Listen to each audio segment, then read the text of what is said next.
Congress party के पूर्व प्रदेश अध्यक्ष गणेश गोदियाल मंगलवार को पौड़ी पहुंचे, जहां उन्होंने कांग्रेस की नगर पालिका अध्यक्ष प्रत्याशी यशोदा नेगी के साथ बाजार का दौरा किया और व्यापारियों से मुलाकात की। इस दौरे के बाद गणेश गोदियाल ने कांग्रेस कार्यालय में कार्यकर्ताओं के साथ बैठक की। बैठक के दौरान उन्होंने कार्यकर्ताओं में आगामी नगरपालिका चुनाव में जीत के लिए जोश भरते हुए कहा कि पार्टी को मजबूती से चुनाव लड़ना होगा। गणेश गोदियाल ने कहा कि पिछले 8 सालों से कांग्रेस पार्टी प्रदेश में सत्ता से बाहर है और अब इस चुनाव में कड़ी मेहनत की आवश्यकता है। उन्होंने कार्यकर्ताओं से अपील की कि वे घर घर जाकर कांग्रेस के पक्ष में वोट मांगे और पौड़ी शहर के विकास के मुद्दों पर ध्यान केंद्रित करें। मैं पौड़ी की जनता से निवेदन करने आया हूं कि जिस प्रकार से लोकसभा में उन्होंने मुझे बहुत ही बढ़ चढ़कर अपना आशीर्वाद दिया, तमाम मिथकों को दरकिनार करते हुए उन्होंने ये दिखाया कि हम मेरिट के आधार पर वोट दे रहे हैं, तो आज मैं फिर निवेदन करने आया हूं कि मेरिट के आधार पर जितने भी प्रत्याशी अभी मैदान में हैं उनमें यशोदा नेगी जी नंबर 1 पर है। और चूँकि हमने भी मेरिट के आधार पर ही उनको उनके जो कार्य हैं पीछे उनके द्वारा सामाजिक क्षेत्र में किए गए कार्य या राजनीतिक क्षेत्र में उनके द्वारा किए गए कार्य या जो पद पर वो अपने भी उसमें थी, वार्ड में मेंबर थी, उसके आधार पर उनके द्वारा जो किए गए कार्य हैं उसके आधार पर वो मेरिट के आधार पर उनको टिकट मिला है। तो मैं निवेदन करना चाहता हूँ कि सब लोग उन्हें अपना आशीर्वाद दें। क्या है कि कांग्रेस पार्टी में उनके वर्षों का योगदान है। जब पार्टी के पास मौका था तो पार्टी ने भी उन्हें पहचान दी, मान दिया, सम्मान दिया।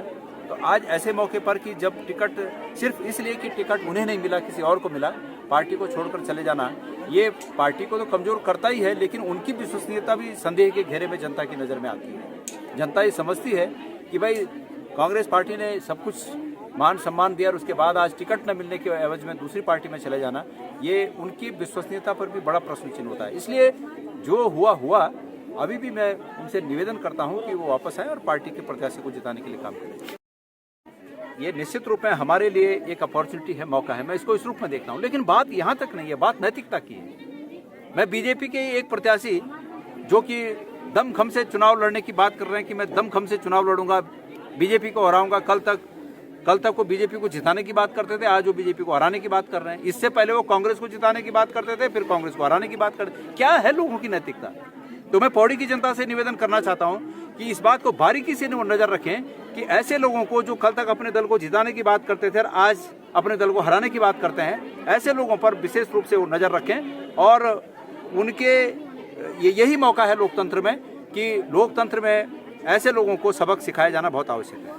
विधानसभा की तैयारियों के बारे में नहीं कुछ कहा जा सकता, अभी तो समय है इसमें, लेकिन निश्चित रूप में ये जो निकायों के चुनाव चल रहे हैं ये विधानसभा के चुनाव का एक आधारिक शुरुआत इसको माना जा सकता है कि भाई विधानसभा चुनाव की भूमिका बनने वाली है। तो हर तरफ राजनीतिक क्षेत्रों में सभी राजनीतिक दलों की नज़र होगी, हमारी भी नज़र है कि कहाँ पर क्या हो रहा है।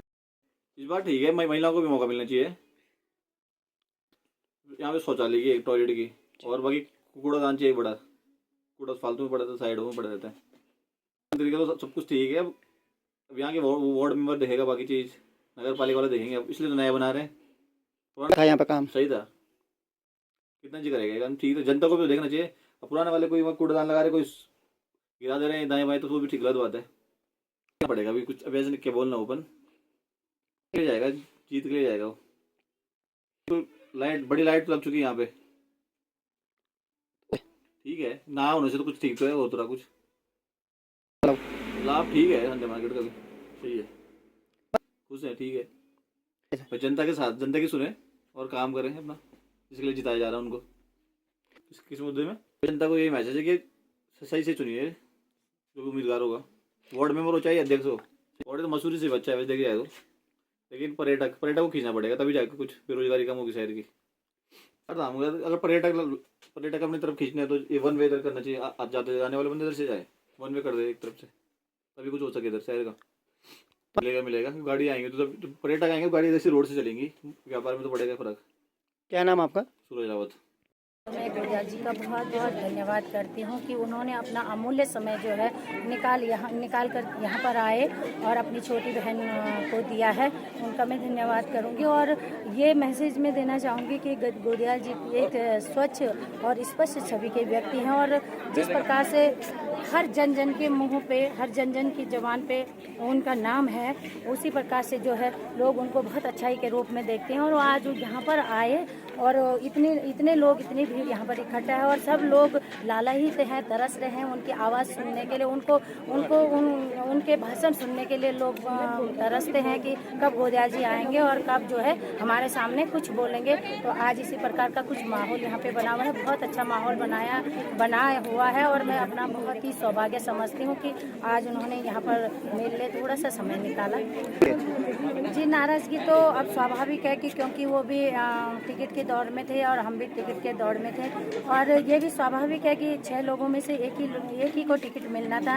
नाराज़गी होती है, लेकिन वो इस रूप में नाराज़ नहीं है कि कांग्रेस के लिए काम नहीं करेंगे। वो कांग्रेस की सच्ची सिपाही हैं और उनको कोई प्रत्यक्ष कोई प्रमाण देने की ज़रूरत नहीं। वो कांग्रेस के लिए काम करेंगी और कांग्रेस के लिए काम करती हुई आ रही है। जी, बहुत अच्छा उन्होंने मेरे को बताया भी है और बताने से पहले मैं गोदावरी दीदी का आशीर्वाद ले भी चुकी हूँ और दीदी ने मुझे आशीर्वाद भी दिया है। उन्होंने कहा कि यशोदा, तुझसे मेरी कोई नाराज़गी नहीं है, ठीक है, टिकट की दौड़ में हम भी थे, तुम भी थे, तुम टिकट ले आए, लेकिन मैंने कांग्रेस के लिए काम करना है, मैं तुमसे कहीं बाहर नहीं।